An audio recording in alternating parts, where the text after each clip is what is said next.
کہ ماشاءاللہ آپ کو بحیثیت نوحہ خان یہ اعزاز حاصل ہوا کہ آپ نے کربلا معلیٰ میں نجف اشرف میں ممبر رئیسی پہ نوحہ خانی کی عبادت سر انجام دی.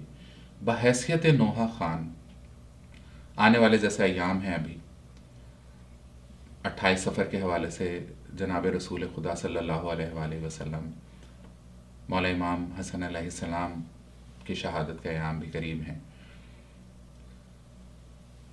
ایک نوحہ خان میر جون بحیثیت نوحہ خان بین الحرمین میں نوحہ خانی کرتے ہیں, حرم میں نوحہ خانی کرتے ہیں. وہ کون سا ایسا ارمان ہے, وہ کون سے ایسے جذبات ہیں, یہ کبھی بھی تخیل میں کیسا سوچا آپ نے کہ آپ وہی 28 سفر ہو اور آپ بقی میں موجود ہوں اور جناب سیدہ سلام اللہ علیہا کو ایک بیٹے کا پرسہ تو کربلا میں پیش کرتے ہیں, بقی میں کس انداز میں مولا امام حسن کا پرسہ پیش کریں؟ مولا حسن کے لیے بھی وہی ہماری محبت ہے اور تھی اور رہے گی کہ ہم جیسا امام حسین کا پرسہ دیتے ہیں ویسی امام حسن کا بھی پرسہ دیں, ہماری خواہشیں ہیں.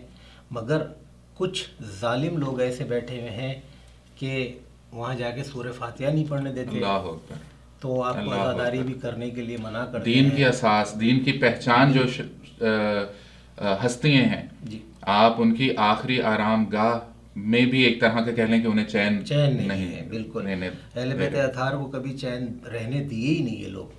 بے شک ہم مومنین مجبور ہے کہ اس وجہ سے کہ مولا حسین کے پاس جا کے تو عزاداری دل کھول کے کر سکتے ہیں, مولا عباس کے پاس جا کے عزاداری کر سکتے ہیں, ہماری سامرہ میں کر سکتے ہیں ماشاءاللہ. اور اس کے علاوہ کاظمین میں مولا امام رضا علیہ السلام کے روضے پہ ایران میں بی بی معصومہ کم کا روضہ ہے.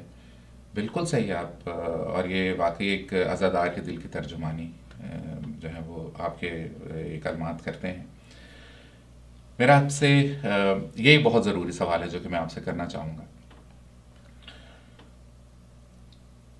میر صابر علی زوار صاحب کے فرزند, ایک مشہور نوحہ خان,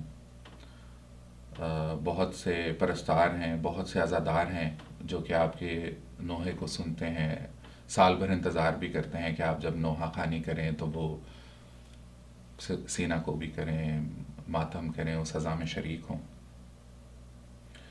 یہ تمام کے تمام سعادتیں ایک طرف, اس کے ساتھ ہی کچھ ذمہ داری بھی, میں کہوں گا جتنا بڑا ایک حوالہ ہے آپ کے ساتھ. بالکل. آپ کیا سمجھتے ہیں کہ جب آپ اس عزا میں ان ماتمی پروگرام اور جلوسوں میں شریک ہوتے ہیں, وہ کون سا ایک ایسا پیغام ہے جو کہ آپ عزاداروں کو دینا چاہیں گے جو اس تحریک کو مزید مؤثر کرنے کے لیے کارآمد ثابت ہو؟ میں ہر ماتمدار اور عزادار سے یہی التجا کرتا ہوں کہ جنت البقیع کو نہ بھولا جائے. ویسے تو میں نہیں سمجھتا کہ کوئی ہمارا مرد مومن بھولتا ہے. جنت البقیع کے لیے کوشش کرے, جہاں جہاں سے آواز اٹھا سکتے ہیں آپ, جس طریقے سے. ضروری نہیں ہے کہ آپ کو لڑنا ہی ضروری ہے. جیسے صلح امام حسن ہے, مولا امام حسن صلحہ سے کام کرے تھے, تو اس کے لیے آپ ایٹ لیسٹ یہ کر سکتے ہیں کہ جنت البقیع کے لیے آواز اٹھائیں. کوشش کریں ہر طریقے سے کہ اپنے اپنے پلیٹ فارم سے, کئی انجمنیں ہیں, کئی ماتمی دستے ہیں, کئی ادارے ہیں, کہ بچوں میں اویئرنیس لائے بہت ضروری کہ جنت البقیع ہے کیا. ہمارے پاس کئی ایسے ادارے ہیں جو نوجوان بچوں کو نہیں معلوم کہ جنت البقیع کیا ہوا تھا جنت البقیع میں. تو ایٹ لیسٹ ایک ایسا سبجیکٹ رکھا جائے کہ یہ نماز جمعہ میں رکھا جائے, یا کوئی ایسا دن چنا جائے کہ جو ہے جنت البقیع کا ایک سبجیکٹ ہونا چاہیے. یہ بہت اچھا. اسی سے ایک اور پہلو نکلتا ہے کہ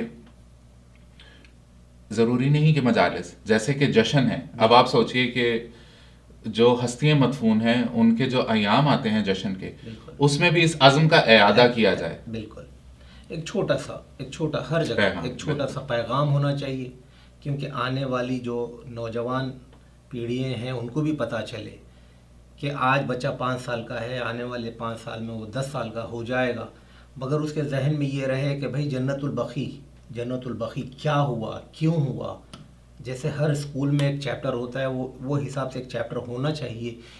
اسی وجہ سے کہ کسی کو پتہ ہو نہ ہو، ہمارے مومن کو پتہ ہونا چاہیے کہ اس کے اندر ایک ایسا جذبہ آنا چاہیے کہ بھائی جنت البقیع میں یہ ہوا تھا.